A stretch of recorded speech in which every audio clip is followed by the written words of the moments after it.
So the last week has been a historic one for women. We have seen the first ever female Archbishop of Canterbury, and in all likelihood the first ever woman Prime Minister of Japan, although she is still to be confirmed by the Diet in Tokyo, Sanai Takaichi, and she's described as very conservative, an ally of Shinzo Abe, the late Shinzo Abe, and she, like many conservative women leaders, looks up to Margaret Thatcher. That would be a historic thing for Japan, although despite being a woman leader, she's actually against, for example, female succession to the chrysanthemum throne and other issues. In Britain, in England specifically, we have seen Sarah Mullally named as the next Archbishop of Canterbury. She's still formally to be enthroned, but it is historic. Now, bit of background: I am an Anglican. I come from an Anglican family, and my church is an Anglican church under the Minster. Um, Although I personally have a big interest in the Vatican in terms of history, in terms of papal intrigue. It's the notable thing about this, before getting to a bit about the new Archbishop of Canterbury, is that the papal conclave, we had a papal death, a papal funeral, and a papal conclave over a couple of weeks in, what was it, May, June. Deciding the new leader of the Church of England has taken over a year. So that's indicative, I think, of the situation the Church of England is in. I think the Church of England, in many ways, is deeply entrenched in English culture, and yet a lot of people don't attend church. Church attendance has really fallen in recent decades, and it doesn't have anywhere near the sort of clout of the Holy See. Nevertheless, it shouldn't be totally dismissed. It is one of the biggest Protestant denominations in the world, and the position of Archbishop of Canterbury is a pretty prominent role. Formally the king is the head of the church, but still the leading archbishopric is a prominent position. As the Eye describes, the person holding the Archbishopric of Canterbury is the most senior bishop and the spiritual leader of the church in the worldwide Anglican Communion. So before I get into this is Sarah Mullally, the new Archbishop of Canterbury. A little bit of history. This is notable. She is the first woman, not in 100 years, not in 200 years, in 1,428 years. So to be honest, having the story relegated to halfway through the pages, I maybe would have made this a headline, possibly. One of her first acts has been to condemn the attack against the synagogue in Manchester and express solidarity to the Jewish community. A little bit of background about Sarah Mullally, and then history also about the church. Dame Sarah Mullally is used to making history. She was the youngest chief nursing officer in England, the first female bishop of London, and is now the first woman to take the Church of England's top ministry role. Whilst making history as the first woman in the role, she will be seen by many as a safe pair of hands given her extensive experience. The mother of two, grew up in Woking, Surrey. She said that her choice of a career in nursing was partly motivated by her Christian faith. After holding senior nursing positions at London hospitals, including Westminster Hospital and the Royal Marsden, she was named the youngest ever chief nursing officer for England in 1999, aged 37. She was ordained in 2001 and initially served part-time as a minister in Battersea. In 2004, she left her government post and took up full-time ministry at the London Borough of Sutton. She was made a dame in 2005 in recognition of her outstanding contribution to nursing and midwifery. In 2015, Dame Sarah was consecrated as a Bishop of Credit in Devon, becoming one of the country's first female bishops. When named Bishop of London in 2017, she spoke about her different careers, saying she felt she had one vocation: to follow Jesus Christ. She said at the time, "I am often asked what it has been like to have had two careers, first in the NHS and now in the church. I prefer to think that I have always had one vocation: to follow Jesus Christ, to know him, and to make him known, always seeking to live with compassion in the service of others, whether as a nurse, a priest, or a bishop. While Bishop of London, she also serves as the Lord Spiritual in the House of Lords and Dean of the Chapel Royal. One of her first acts, she says, Justin Welby had quite a difficult tenure. There was a lot of issues. Of course, he had to resign, becoming the first modern archbishop to do so. In fact, I think he was first ever to do so by pressure rather than voluntarily, over the alleged cover-up of sexual abuse. The Archbishop of Canterbury, this is by Annie Fox, in waiting, the Archbishop of Canterbury in waiting, filed to vote against the assisted dying bill, warning that it was unsafe. Dame Sarah Mullally, who already had a seat in the House of Lords as Bishop of London, has been outspoken in their opposition to legalising a right to die for terminally ill adults. On the day she was publicly confirmed as Archbishop of Canterbury designate, she said she will vote no if the opportunity arises in the coming months in Parliament. The Terminally Ill Adults End of Life Bill passed the second reading stage in the House of Lords last month, the furthest any such legislation has progressed through Parliament at Westminster. While bills in third reading in the Lords are presented to peers for approval, they are not always put to a vote. But Mullally has said that she and her Church of England colleagues in the Chamber's Red Benches are likely to bring an amendment to vote on the principle of the bill. She said, if there was an amendment that comes that is on the principle, I will vote against the assisted dying bill. So that's one of those big moral issues. She's made her position clear on that. It's one of those issues I personally genuinely see both sides of the argument, just for the record.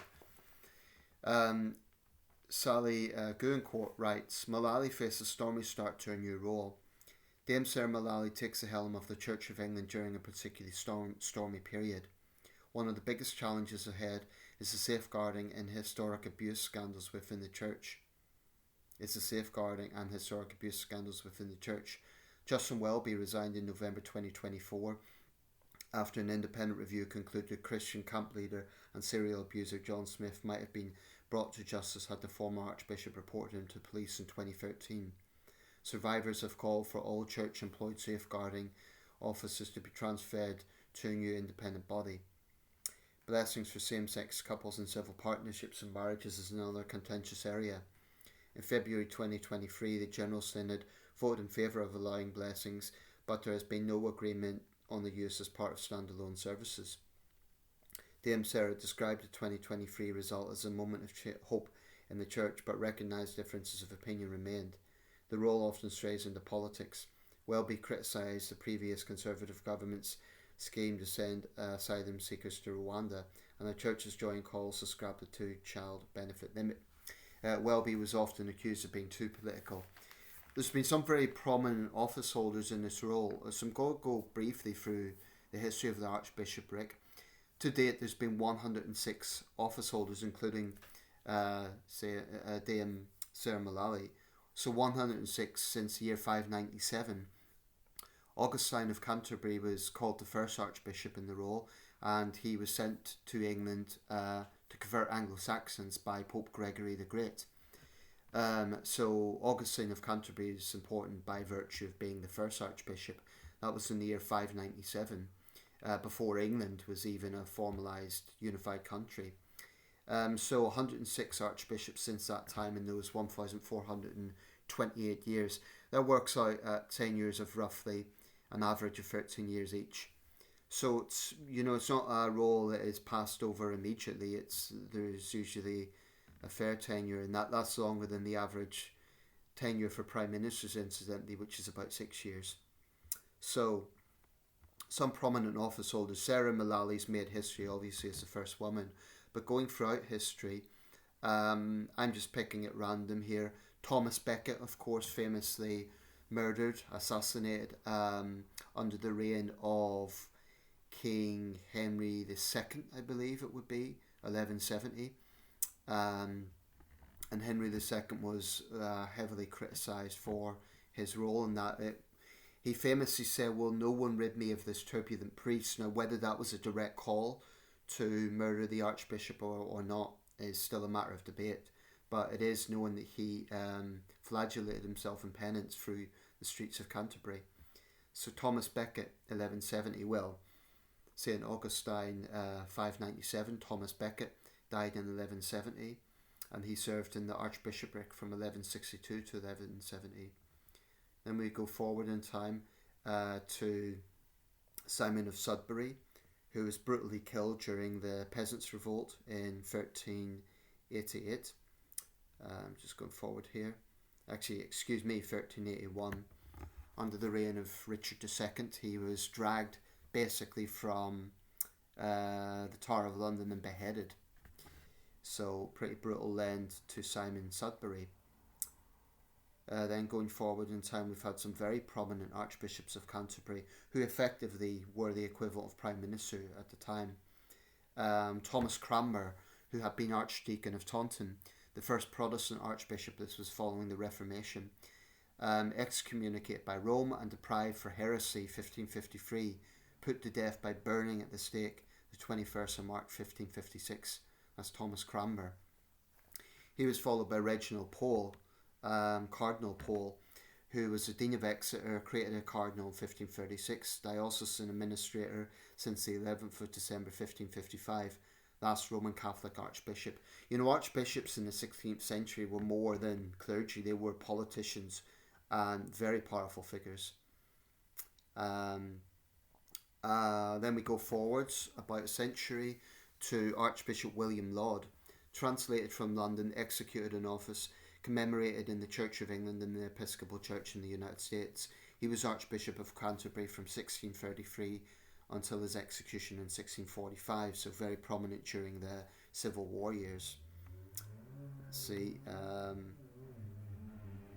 Then we've had others, and yeah, we'll leave it there. William Temple, Archbishop of Canterbury during the Blitz, famous really when St Paul's Cathedral was silhouetted against the Blitz.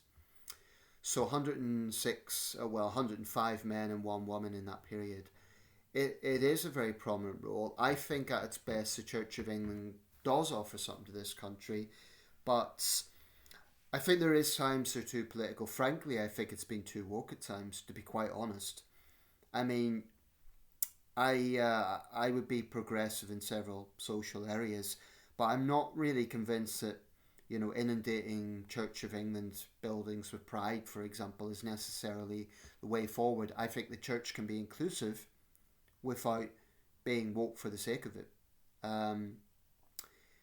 So, you know, I don't say that the Church of England should be apolitical, but perhaps there were times when Welby was too political. Having said that, when a government is imposing, for example, welfare bills that affect some of the most vulnerable in society, I don't think it's invalid for the head of the Christian church to come out with a moral argument against that. So I don't criticise Welby for that. It's a demanding role, and she's going to be under enormous pressure. So as a Christian, I wish her all the best, but we'll see what happens. The Church of England doesn't carry the same clout as the Vatican. It doesn't. But I wouldn't say it's totally irrelevant, and we are talking about one of the biggest Protestant denominations with hundreds of millions of adherents when you include the African congregations. But there will be ruptures there. There will be some arch-conservatives in countries like Nigeria who will be thoroughly against having a woman at the very head of the church, although King Charles III is technically the head, but we'll see what happens. I would say one thing, whether you're religious or not, we have some magnificent church buildings in this country. I live near Durham Cathedral. It's a World Heritage Site, stunning building.